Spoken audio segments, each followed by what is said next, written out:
कह रहे हैं, ब्राह्मण कहते हैं कि सिद्धियां जब यम नियम संयम जप तप करने से सिद्धियां मिल जाएंगी, लेकिन कोई भी अमर नहीं हो सकता है। ब्राह्मणों के मुख से ऐसी बात सुन करके जो वो भयभीत हो जाती थी, फिर उसने जो है क्या किया, स्वयं ही सोचना शुरू कर दिया कि मैं ऐसा कौन सा उपाय करूं कि यदि दैववश मेरे पति की मृत्यु मेरे सामने ही हो जाए तो मैं जो हूँ सभी दुखों से छूट करके परमात्मा में सुखपूर्वक स्थित हो जाऊंगी। फिर यदि 1000 वर्ष के बाद पहले मेरे पति ही चल बसे तो मैं ऐसा यत्न करूंगी जिससे उनका जीव घर से बाहर ना जा सके। उसने ऐसा चिंतन किया, मेरे पति अगर मर भी जाएं तो उनका जीव निकल करके इस राजमहल से बाहर ना जाए। फिर तो मैं अपने अंतःपुर के मंडप में जहाँ मेरे पतिदेव का जीव विचर रहा होगा, पति के दृष्टिपथ में रहकर सदा सुखपूर्वक निवास करूंगी। अपने संकल्प की सिद्धि के लिए मैं आज से ही जप उपवास और नियमों द्वारा ज्ञानमयी सरस्वती देवी की तब तक आराधना करूंगी। उसने सोचा जब ज्ञानमयी, मुझे ऐसा ज्ञान मिल जाए, ऐसी युक्ति उपाय मिल जाए कि जिससे मेरे पति का जीव बाहर ना जा पाए, मरने के बाद भी वही बना रहे, मैं ऐसा नियम करूंगी। ऐसा निश्चय है श्रेष्ठ नारी ने अपने स्वामी को बिना बताए ही नियम परायण हो शास्त्रीय विधि के अनुसार उग्र तपस्या आरंभ कर दी। क्या करती थी वो, 3-3 रात बीत जाने पर भोजन करती, यानी 3-3 रात हो जाए तब भोजन करे। देवता ब्राह्मण गुरु ज्ञानी विद्वानों की पूजा में तत्पर रहती थी। स्नान ध्यान दान ताप तप में आज वो बराबर लगी रहती थी और सदाचार का पालन करती थी। पति के क्लेशों का निवारण करने में वो दत्तचित्त रहती थी। पहले की भांति ठीक समय पर पूरी चेष्टा लगन के साथ पति की सेवा शुश्रूषा करके उन्हें संतुष्ट कर रही थी, यानी कि पति की भी जो पूरी सेवा कर रही थी। भोली भाली लीला ने लगातार 300 रातों तक, यानी कि लगभग 1 वर्ष तक कष्टप्रद चेष्टाओं के द्वारा तपस्या की। 100 रात्रि जब पूरी हो जाने पर क्या हुआ, वागीश्वरी देवी, भगवती वागीश्वरी सरस्वती देवी प्रकट हो गई। 1 वर्ष निरंतर जो है केवल उसने जब सेवा पूजा तप किया तो सरस्वती माता प्रकट हुई। सरस्वती माता कहती, बेटी तुमने जो निरंतर तपस्या की है वह तुम्हारी पति भक्ति के कारण उत्कर्षशालिनी हो गई है, उससे मैं तुम पर बहुत संतुष्ट हूँ। तुम कोई मुझसे मनोवांछित वर ग्रहण करो। रानी बोली कि माता आप जो है ज्ञान की देवी है, समस्त जो है अंधकार को मिटा देती हैं, सूर्य देव के समान है, आपकी जय हो जय हो जय हो। कह रही है कि मेरी जो है संकट से मेरा उद्धार करें, मुझे जो है 2 वर आप देने की कृपा करें। उसने 2 वर मांग लिए। पहला वर उसने कहा कि जब मेरे पति देव का शरीर छूट जाए तब उनका जीव मेरे इस अंतःपुर के मंडप से बाहर ना जाए। अगर पति खत्म हो जाए तो इस राजमहल में ही जो है उनका जीव बना रहे, इससे बाहर ना जाए। फिर कहती है कि जब मैं आपसे वर पाने के उद्देश्य से दर्शन देने की प्रार्थना करूं तब आप मुझे फिर से जो है दर्शन दे। तो जब भी फिर से वर कोई मांगना चाहूँ, फिर से आपके दर्शन करना चाहूँ तो आप मुझे जो है तुरंत ही दर्शन दे। जब भी मैं आपको पुकारूं तब आप आ जाएं। सरस्वती ने कहा, बेटी तुम्हारी ये अभिलाषा पूर्ण हो, और वो वहां से अदृश्य हो गई। इष्ट देवी संतुष्ट हो गई थी। वह लीला संगीत सुनकर मस्त हुई, प्रभु के समान आनंद में फिर जो है मग्न हो गई। ऐसे ही काफी समय बीत गया। समय बीतने के साथ क्या हुआ कि किसी शत्रु ने उनके राज्य पर आक्रमण किया, तो उस युद्ध में जो है उस राजा का शरीर घायल हो गया, धराशायी हो गया और वो मृत्यु को प्राप्त हो गए। वे अंतःपुर में लाए गए और वहीं वे मर गए। अंतःपुर में मंडप में जलसून कमलनी की भांति लीला मुरझा गई। जो अपने पति को देखा कि मृत्यु हो गई है तो बिल्कुल वो खुद ही सूख गई, पूरा शरीर उसका तुरंत ही सूख गया और वो छटपटाने लगी मछली के समान, जैसे कि मछली को जल से निकाल दिया जाए। तभी क्या होता है कि पति के वियोग से विह्वल हुई लीला के ऊपर सरस्वती देवी ने आकाशवाणी करी, क्योंकि वो भक्त थी माता सरस्वती की। माता ने आकाशवाणी करके कहा, बेटी अपने पति के शव को तुम फूलों के ढेर में छिपाकर रखो। ऐसा करने से तुम फिर अपने इस पति को प्राप्त कर दोगी। ना तो ये फूल मुरझाएंगे और ना तुम्हारे पति का यह सब ही सड़ गल कर नष्ट हो पाएगा। फिर थोड़े ही दिनों में यह सब पुनः जीवित होकर तुम्हारे पति का उत्तरदायित्व संभाल लेगा। इसका जीव जो आकाश के समान निर्मल है, तुम्हारे इस अंतःपुर के मंडप से शीघ्र बाहर नहीं निकल सकेगी। वो यही चाहती थी कि जीव बाहर ना निकले। तो अपने पति को वहीं अंतःपुर में फूलों के ढेर में उसने छुपा करके रख दिया। एक कमरे में बंद करके फूलों के ढेर के अंदर पति का शव छुपा दिया। वो फूल जो है माता सरस्वती ने वर्षा की थी, दिव्य फूल थे। घर में निधि खजाने को रखकर भी उसके उपयोग से वंचित होने के कारण दरिद्रतापूर्ण जीवन बिताने वाली स्त्री के समान लीला भी पति की सेवा से सुख से वंचित होने के कारण उस विषय में दरिद्र। अब पति तो सब के रूप में है, पत्नी तो सेवा करना चाहती है, तो उस विषय में वो गरीब के समान थी कि पति की सेवा उसको नहीं मिल रही थी। फिर उसी दिन आधी रात के समय जब सभी परिजन सेवकगण निद्रा से अचेत हो गए, लीला ने अंतःपुर के उस मंडप में विशुद्ध ध्यान से युक्त अंतःकरण में ज्ञान देवी सरस्वती का आवाहन किया। देवी उसके पास आई, आधी रात में आवाहन किया, बेटी तुमने मेरा क्यों स्मरण किया है? तुम क्यों दुखी हो? जैसे कि मृत तृष्णा में झूठे ही जल की प्रतीत होती है, उसी प्रकार भी यह संसार भ्रम रूपी है। माता ने कहा, हाँ बेटी तुम दुखी क्यों? बेकार में दुखी हो। पूरा संसार क्या है कि रेगिस्तान में मर्ग मरीचिका होती है कि बार बार चलते जाओ, लगता है पानी आ गया, फिर चलो फिर लगता है पानी मिल गया, फिर पानी कहीं नहीं होता है। इसी प्रकार क्या होता है, हर जीव उलझा रहता है। लगता है कि अब हमें सुख मिल जाएगा, इस सामान से, इस व्यक्ति से सुख मिल जाएगा, इस काम से सुख मिल जाएगा, लेकिन सुख नहीं मिलता है। लीला ने कहा, देवी मेरे पति कहाँ हैं, क्या करते हैं और कैसे हैं? उनके पास मुझे ले चलिए, मैं उनके बिना अकेली नहीं जी सकती। सरस्वती ने कहा, सुमुखी तुम एक शुद्ध चेतन परमात्म रूप आकाश हो, दूसरा मन रूप आकाश है और तीसरा यह सुप्रसिद्ध भूताकाश है। यानी कि क्या है कि जो हम सब है, क्या है, वैसे तो हम सब एक शुद्ध चेतना है, हम स्वयं जो है ब्रह्म है। अहम ब्रह्म अस्मि, प्रज्ञानात्मक ब्रह्म, अनात्मक ब्रह्म, हम सब ब्रह्म ही है। दूसरा क्या है, एक हमारा मन भी है, वो भी जो है ब्रह्म का स्वरूप है और वो आकाश का स्वरूप है। जहाँ पर हम शरीर से नहीं पहुँच पाते, वहाँ हम मन से अवश्य ही पहुँच जाते हैं। तीसरा क्या है, तीसरा जो है ये भूताकाश है, यानी कि जो 5 तत्वों से मिला हुआ हमारा स्थूल शरीर है, मोटा शरीर है, ये भी एक आकाश के समान है। चित्ताकाश और भूताकाश, इन दोनों से जो सर्वथा शून्य है, उसी को तुम चिन्मय आकाश समझो। पहले कि चिन्मय यानी कि जो कभी नष्ट ना होने वाला आकाश कौन सा है, वो जो है हमारी आत्मा रूपी आकाश है। यानी कि चित्त भी नष्ट होता है और ये स्थूल शरीर भी नष्ट होता है। जो इससे शून्य है वो ही चिन्मय आकाश है। तुमने जो अपने पति के रहने आदि का स्थान पूछा है, वह चेतन आकाश में कोश ही है, उससे अतिरिक्त नहीं है। तो कह रहे हैं कि जो आकाश में चेतना का, कहाँ तुम्हारा पति है?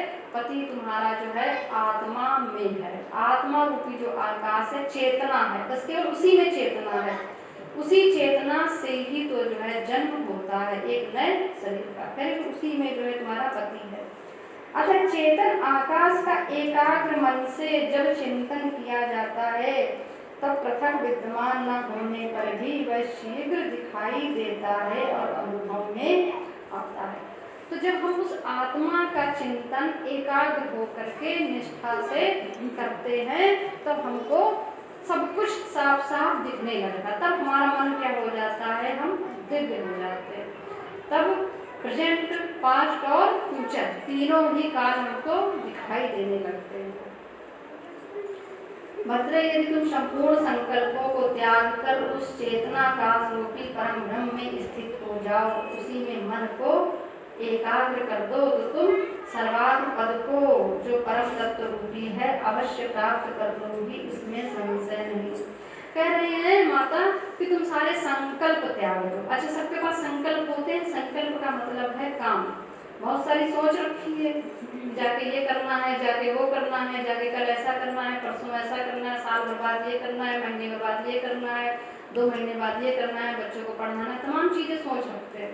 ये सब क्या है, संकल्प होते हैं ना, मन के जो है काम होते हैं कि बनाए रखते हैं, ठाने रखते हैं।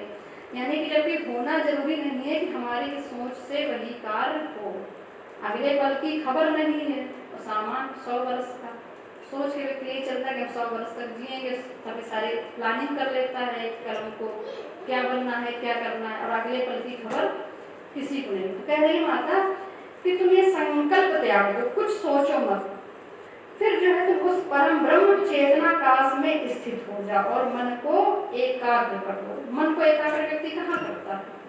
मन एक जगह, जहाँ पर कभी एक समय 1 घंटा, आधा घंटा केवल एक मूर्ति में, एक ब्रह्म में, एक सत्य में स्थित हो पाए तो नहीं करता। मन उसका 10 जगह पर है, सब जगह लगा हुआ, तमाम जगह के चिंतन मन में चला करते हैं। तो कहे तब जो है तुम मेरे वरदान के प्रभाव से उसे शीघ्र ही प्राप्त कर लोगी। वशिष्ठ जी कहते हैं, रघुनंदन ऐसा कह करके सरस्वती माता अपने दिव्य धाम को चली गई। लीला ने क्या किया, निर्विकल्प समाधि में स्थित हो गई। रानी निर्विकल्प समाधि के द्वारा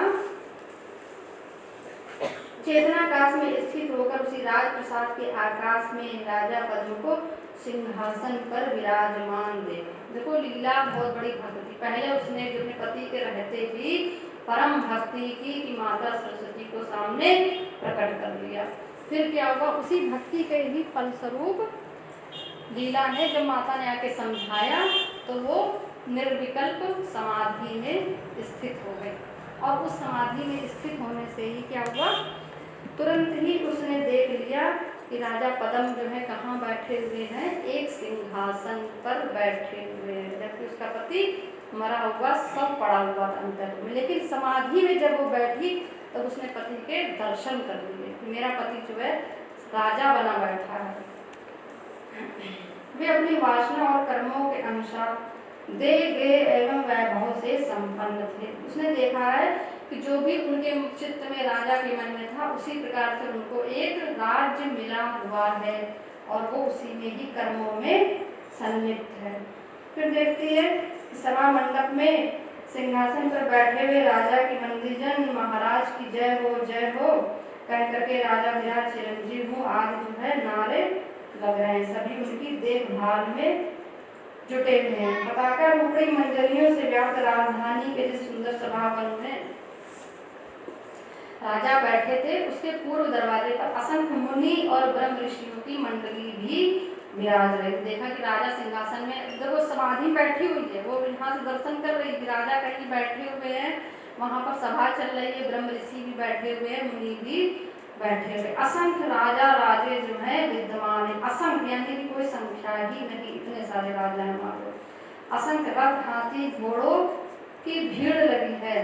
राजा ने गुप्तचर की बातें सुनकर दक्षिण देश के युद्ध की गतिविधि का निर्णय किया। अब राजा क्या वहाँ पे निर्णय चल रहा है, गुप्तचर ने आकर के कुछ कहा है तो दक्षिण दिशा की ओर जा रहा है युद्ध करने के लिए। पंक्तिबद्ध खड़े हुए अगणित भूपालों की प्रभा से उस राजभवन का सारा आंगन जगमगा रहा था। वेद मंत्रों का उच्चारण हो रहा था, वेद ध्वनि हो रही थी। मंद गति से चलने वाले उत्तम कार्यों में अनेक राजा जो है संलग्न थे। शिल्पियों के सरदार भी थे, जो नाना प्रकार के नगर भी निर्माण हो गए थे। उस समय आकाश स्वरूप लीला उस आकाश रूपी राजसभा में प्रविष्ट हुई। अब देखो क्या थी, लीला ने यहाँ पे समाधि ली, अपने उसने शरीर को भुला दिया। समाधि में जो निर्विकल्प समाधि का मतलब है कोई विकल्प नहीं। क्या होता है, जीव यहाँ पर तमाम प्रकार के विकल्प रखता है कि अगर हम ये नहीं कर पाएंगे तो ये करेंगे, ये सहारा नहीं देंगे तो वो सहारा देंगे, वो सहारा नहीं देंगे तो वो सहारा देंगे, है ना। यहाँ से धन कमाएंगे, वहाँ से धन कमाएंगे, ऐसा करेंगे, वैसा करेंगे, तमाम सारे जो है उसने विकल्प बना रखते हैं। और निर्विकल्प समाधि का मतलब है कि जो होना होगा सो होगा, हमें कुछ सोचना नहीं, अगले पल को भी नहीं सोचते हैं कि अगले पल भोजन मिलेगा कि नहीं मिलेगा, कि केवल सब छोड़ करके केवल ध्यान मग्न हो जाना। बहुत कठिन चीज है, बहुत ऊपर की साधना है निर्विकल्प समाधि। तो उस समय क्या हो गया, उसका मन बहुत ही विस्तृत, बहुत बड़ा आकाश के समान हो गया। जब वो आकाश जो है कहाँ पर प्रवेश कर गया, उस राजसभा में, यानी उस राजा के नगर में वो पहुंच जाती है। जैसे दूसरे के संकल्प से निर्मित हुई नगरी को दूसरा नहीं देखता, उसी प्रकार अपने आगे विचरती हुई लीला को उस सभा में रहने वाले लोगों में से किसी ने नहीं देखा। यानी कि आपके मन में क्या चल रहा है हम क्या जाने, हम तो नहीं जान सकते सबके मन में क्या चल रहा है। कोई किसी के मन की नहीं जानता कि अगले मन कौन सा विचार चल रहा है या कौन सा कार्य करने जा रहा है। इस प्रकार सब अपने अपने मन के विचारों में खोए हुए हैं, कर्म कर रहे हैं। तो रानी भी अपना संकल्प करके राजा को ढूंढते हुए वहां पर पहुंच गए, लेकिन वो सब अपने ही कार्य में लगे हुए हैं। वो राजा जान नहीं पाया कि मेरी पत्नी यहाँ पर आई हुई, अदृश्य रूप में वहां पर वो विद्यमान है। उसी प्रकार अपने आगे आगे विचरती हुई लीला को सभा में रहने वाले लोगों में से किसी ने नहीं देखा। वहां उसने अपने उन्हीं सब लोगों को सभा में बैठे देखा जो पहले देखे गए थे, मानो वे सब राजा के साथ ही एक नगर से दूसरे नगर में चले। अब रानी क्या देखती है कि वो सारी प्रजा वही वहां पर बैठी हुई थी जो यहाँ पर जो है उस राज्य में सारी प्रजा थी, सारे सैनिक थे, दरबारी थे, मंत्री थे। आश्चर्यचकित हो जाती जैसे कोई एक व्यक्ति पूरे साजो सामान के सहित दूसरे नगर में रहने लगे जाकर। पूरा सब कुछ जैसा जो यहाँ पे राजकार्य चलता था, पूरा राजकार्य वहां पर भी वो चल रहा था। उसने ऐसा देखा, जो जहाँ पहले बैठते थे वे वहीं पर बैठे थे, उस वैसा ही उनका आचरण था। लीला जिन्हें पहले देख चुकी थी, उन्हीं बालकों, उन्हीं मंत्रियों, उन्हीं सामंत नरेशों, उन्हीं विद्वानों, उन्हीं विदुषकों, उन्हीं सेवकों से मिलते जुलते बच्चों को भी देखा कि लीला देखा सब वही के वही लोग बैठे हुए। देखो वही चीज समझाया करते हैं कि बहुत ही गुत्थम गुत्थी है, यानी कि जैसा हमारा विचार और चिंतन होता है हम वहाँ पहुँच जाते हैं, हमको ज्ञान नहीं होगा और हम वहाँ पर उस स्थान पे पहुँच जाएंगे। तदनंतर उसने कुछ दूसरे पंडितों और सुहृदों को भी देखा जो सर्वथा नए थे, पहले कभी देखने में नहीं आए। कुछ व्यवहार भी पहले से भिन्न दिखाई दिए। पहले की सारी जनता और समस्त पूर्ववासियों की भी वहाँ देखकर लीला चिंता के वशीभूत हो गई। सोचने लगी कि क्या उस नगर में रहने वाले सबके सब मर गए हैं। फिर सरस्वती देवी की कृपा से बोध हुआ, उसकी समाधि टूट गई। वह क्षण भर में पहले के अंतःपुर में अवस्थित हो गई। समाधि में सब देख रही थी कि यहाँ के राजा परिवार के सारे लोग तो उठ के वहाँ चले गए हैं। सबका सोचती है तो यहाँ पर के लोग क्या मर चुके हैं क्या जो वहाँ मरे, क्योंकि वो जानती है कि मेरा पति तो मरा हुआ, सब पड़ा हुआ है, लेकिन मैं अपने पति को समाधि में जिंदा देख रही हूँ कि कहीं वो राजकार्य कर रहा है। तभी उसकी समाधि टूटती है। उसने आधी रात के समय सब लोगों को जाकर के सब जगह देखती है कि सब तो सोए हुए हैं, पूरे राज परिवार में जितने लोगों को वहां देखा देती यहाँ तो सब सोए हुए हैं, कोई भी ऐसा नहीं कि यहाँ उसे बड़ा दुख हुआ। कहती है फिर उसने जो है राज परिवार को राजकार्य अपना दरबार लगा दिया। कहती है सभा भवन में मुझे स्थान दो, यदि मैं पतिदेव के सिंहासन के पास बैठूं और समस्त सभासदों को वहाँ पूर्वक उपस्थित देखूं तभी जीवित रह सकती हूँ, अन्यथा नहीं। अब उसने क्या किया, तुरंत ही दरबार लगाया, अपना जो है सिंहासन पे पति के साथ जैसे बैठती थी वैसे ही बगल में बैठ गई। कहती सब लोग जो है दरबार में उपस्थित हो जाओ। रानी के ऐसा कहने पर सारा का सारा राज परिवार जाग उठा और सभी जो है अपने पूर्व के कार्यकलापों में जुट गए।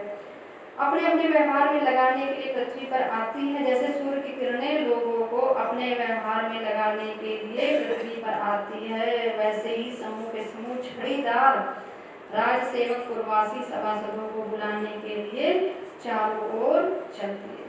तो क्या कह रहे हैं कि जैसे कि सूर्य की किरणें सुबह जैसे ही निकलती हैं, खिलती हैं, आती हैं पृथ्वी पर, तो सूर्य की किरणों के साथ हर व्यक्ति फिर से अपने कामों में लग जाता है। सूर्य की किरणें क्या करती हैं, हमें याद दिलाती है ना कि अपने फिर से काम में सब लोग लग जाओ। तो उसी प्रकार से रानी दरबार में बैठी, सबसे कहा कि सब लोग अपने अपने कार्य करने लगो। राज दरबार फिर से वैसे ही चलने लगा। दूसरे सेवक आदर पूर्वक सभा भवन की उसी तरह सफाई करने लगे। शरद ऋतु के दिन मेघों से मलिन हुए आकाश को जैसे स्वच्छ कर देते हैं। महाप्रलय के बाद जब त्रिलोकी की पुनः सृष्टि होती है तब सारे लोकपाल अपनी अपनी दिशाओं में अधिष्ठित हो जाते हैं। उसी तरह सभी सामंत आदि अपने कार्य करने लगे। उसने पहले ही की भांति बैठे हुए पूर्व परिचित गुरुजनों, श्रेष्ठ पुरुषों, बंधु बांधवों को, सब लोगों को वहां पर देखती कि सब वहां पर बैठ के, राजा नहीं है, बाकी सब वैसे सारे कार्य उसने चला दिए। अब लीला का सरस्वती से कृत्रिम और अकृत्रिम सृष्टि के विषय में पूछना और सरस्वती का इस विषय को समझाने के लिए लीला के जीवन से मिलते जुलते एक ब्राह्मण दंपति के जीवन का वृत्तांत सुनाना। अब लीला जो माता से कहती है कि मुझे समझ में नहीं आ रहा है कि कौन सा असली है राज्य और कौन सा नकली है। जब समाधि में बैठी तो उसने देखा कि मेरा राजा जो है पूरे सब दरबारियों के साथ वैसा ही कार्य कर रहा है, तो सत्य क्या है समझ में नहीं आ रहा। वशिष्ठ जी कहते हैं कि रानी की लीला सभा भवन से उठ गई, अपने अंतःपुर में चली गई और अपने फूलों से ढके हुए पति के पास पहुंच गई। कहती है यह तो बड़ी विचित्र माया है, हमारे पूर्ववासी मनुष्य इस बाह्य प्रदेश में और अंतर प्रदेश में भी विद्यमान है। यानी क्या है, कहती है कि यहाँ पर भी सारे दरबारी सब कोई उपस्थित है और यही सारे दरबारी वहाँ पर भी उपस्थित है। बड़ी विचित्र माया है, कहती बड़ी आश्चर्यजनक माया फैली है, जैसे दर्पण में पर्वत उसके भीतर और बाहर दोनों तरफ दिखाई पड़ता है। दर्पण में हम भी अंदर भी हैं और दर्पण के बाहर भी हैं। उसी प्रकार चेतन आकाश रूपी दर्पण में भीतर और बाहर भी यह सृष्टि प्रतीत हो रही है। कौन सी सृष्टि भ्रांतिमयी है और कौन वास्तविक है, कहती है तो मैं बागेश्वरी माता से भी पूछूंगी कौन सा भ्रम है और कौन सी सत्य है। दर्पण के सामने आप जैसा करो सब कुछ वैसा ही अंदर वहां पर होता है। कितने आश्चर्यजनक की बात है। कहती कि उनसे ही जो उपदेश से संशय का निवारण होगा। फिर से उसने क्या किया, उसने देवी का उसने पूजन किया। कुमारी रूप धारण करके माता सामने आ जाती है।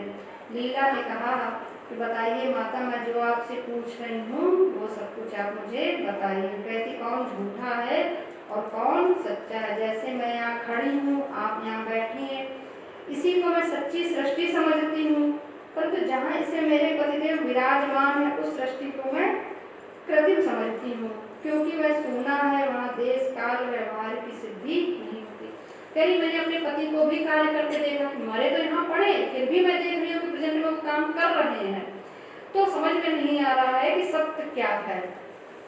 देवी ने कहा अकृत्रिम सृष्टि से कदापि कृत्रिम सृष्टि नहीं उत्पन्न होती, कहीं भी कारण से विलक्षण सर्वथा भिन्न काल का उदय नहीं होता। यानी जहाँ अगर झूठ है तो क्या झूठ से सत्य निकलेगा, झूठ से सत्य नहीं निकलता है, सत्य से ही सत्य निकलता है।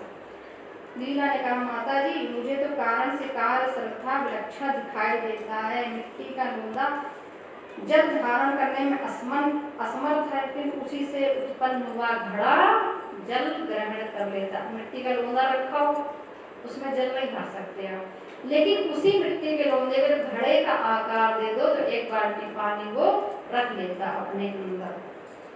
लीला ने कहा सुमुखी देवी कहती सुमुखी बताओ, इस सृष्टि के अंतर्गत जो पृथ्वी आदि तत्व है उनमें से कौन सा तत्व तुम्हारे पति की सृष्टि का कारण है। कह रहे जो पृथ्वी जो कारण है, किस कारण तुम्हारा पति कैसे बना। जो तुम्हारा पति है तो मिट्टी से उत्पन्न हुआ है कि पृथ्वी से उत्पन्न हुआ है, कैसे उत्पन्न हुआ है। इतनी जो एक बहुत अच्छी बात है निकली कि मिट्टी का लोंदा हो वो जल धारण नहीं कर सकता, लेकिन उस मिट्टी से घड़ा बना दो तो वो एक बाल्टी पानी उसमें आप रख सकते हो। तो वही ब्रह्म और हमारी स्थिति है, क्या है कि हम जब मिट्टी को वायु और आकाश और अग्नि में जब अलग अलग विभक्त हो जाते हैं तो कुछ कार्य नहीं कर सकते। लेकिन जब हमारा शरीर क्या होता है, मनुष्य का रूप ब्रह्म को ही सब समाहित हो जाता है, एक आकार रूप में आ जाते हैं, तो सारे कार्य कर लेते हैं, चेतना आ जाती है। कहे मेरे पति की वह स्मृति ही उस रूप में वृद्धि को प्राप्त हुई है, अतः मैं स्मृति को ही उस सृष्टि का कारण समझती हूँ, उसी से सृष्टि हुई है, ऐसा मेरा निश्चय है। देवी ने कहा अबले स्मृति तो आकाश की भांति शून्य है, जैसे स्मृति शून्य है उसी प्रकार उससे तुम्हारे पति का सृष्टि भी शून्य ही है, उसके अनुभव में आने पर भी शून्य के अतिरिक्त कुछ नहीं। कह रहे कि जो हम लोगों की यादें हैं, जो लोग स्मृति करते हैं, उस यादें क्या होती हैं, सारी शून्य की भांति होती। कितने हम लोगों को क्या क्या याद है, बचपन से कितने लोगों को छोड़ा है, कितना कुछ जो है सब कुछ छोड़ा, बहुत कुछ चीजें जो है हम लोग का बचपना भी था, कभी खेलते कूदते हंसते रोते गाते थे, मचलते थे, लेकिन वो सब क्या हो गई, आज वो कुछ कहीं है, कहीं कुछ नहीं है। आज जो है वही हम लोग वो चीज आज हमारे लिए बिल्कुल शून्य के रूप में है। कर जैसे आपने मेरे पति की सृष्टि को स्मृति मात्र शून्य रूप बताया है, उसी तरह मैं इस सृष्टि को भी स्मृति मात्र और शून्य रूप ही समझती हूँ। अब लीला कहती है कि मेरी आपने याद तो बता दी कि वो शून्य है, तो फिर मैं इस पूरे संसार को भी शून्य के रूप में समझती हूँ। देवी ने कहा ठीक ऐसी ही बात है, सृष्टि असत होने पर भी तुम्हारे पति के उन भावों से उस रूप में प्रकाशित होती है, उसी तरह यहाँ सृष्टि भी मिथ्या ही है तथा उसका आश्रयभूत चेतन आत्मा जीव के विभिन्न भावों के अनुसार भाषित होता है। तो भाव के रूप में जो है सब कुछ हमें दिखाई पड़ता है। देखो बचपना भी असत्य था, जवानी भी असत्य थी, बुढ़ापा भी क्या होगा, असत्य ही है ना। इतनी बात तो क्लियर हो रही, बिल्कुल साफ स्पष्ट। लीला देवी जैसे इस सृष्टि से मेरे पति की भ्रमरूप अमूर्त सृष्टि हुई, उसी प्रकार मुझे बताइए जिससे मेरा यह जगत रूपी भ्रम दूर हो जाए। देखो बचपन में जीव कितने गुड्डे गुड़िया से खेलता है, अगर उससे गुड्डे गुड़िया छिना लो तो कितना रोता है, बिल्कुल पकड़ जाएगा, बहुत उसको दुख होगा, ऐसा लगता है सच का हो, है ना, जबकि वो झूठ ही होता है। उसी प्रकार से संसार की बात है। देवी ने कहा पूर्व सृष्टि की स्मृति से उत्पन्न हुई यह भ्रमरूपी सृष्टि स्वप्न भ्रम के तुल्य प्रतीत होती है। इस प्रकार मैं तुमसे एक विषय का प्रतिपादन करती हूँ। अब जो है वो एक कहानी और माता सुना रही है सरस्वती को, लीला को समझाने के लिए। कभी किसी एक देश में एक मंडप था, वहां पर आकाश रूपी कमरे के भीतर एक कोने में पर्वत रूपी मिट्टी के ढेले के नीचे छोटा सा गड्ढा था।